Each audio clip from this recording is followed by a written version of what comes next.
Battlefield 1 will go from good to great if it has fast and consistent community support. Despite the terrible rollout of Battlefield 4, DICE has had very successful launches of Battlefield Hardline and Star Wars Battlefront recently. In both of these games, the netcodes were sound and they were not riddled with bugs. The games were both playable and enjoyable upon release.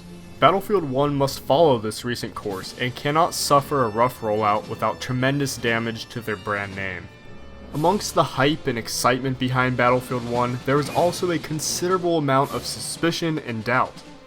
Battlefield 1 is taking a huge leap by going back to World War I, and many people are skeptical and have an "I'll see it when I believe it" sort of attitude about the game. A poor Battlefield 1 release will both kill the momentum for those hyped about the game and confirm the suspicions of those who are more reluctant to purchase and play.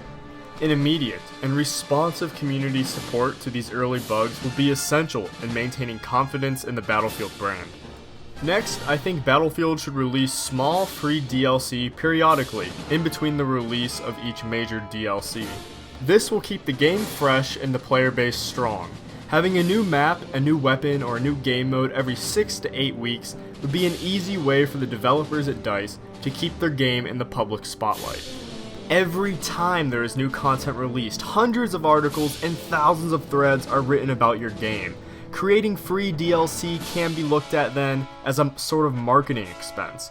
Every time new content is released, a mini ad campaign is launched where the hundreds of video game reporters and thousands of fans all talk about your game.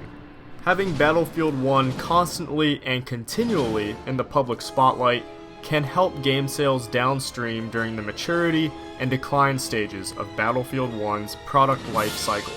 In addition, keeping the game fresh for your player base by giving them free DLC creates tremendous brand equity.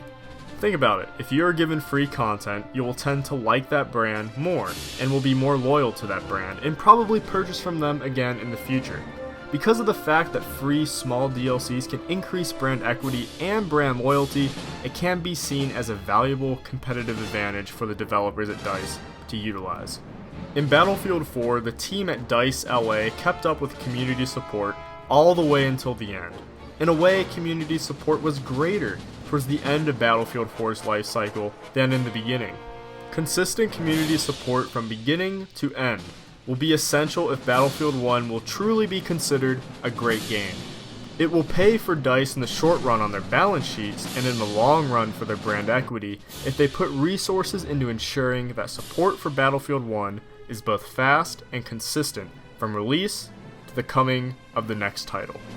Thank you all for listening, I hope you enjoyed the video. Stay tuned for the last and final video in the Good to Great series where we will tackle single player campaign. On your way out, make sure you subscribe, punch that like button, and join the discussion in the comments below. This is The Other Club, see you next time.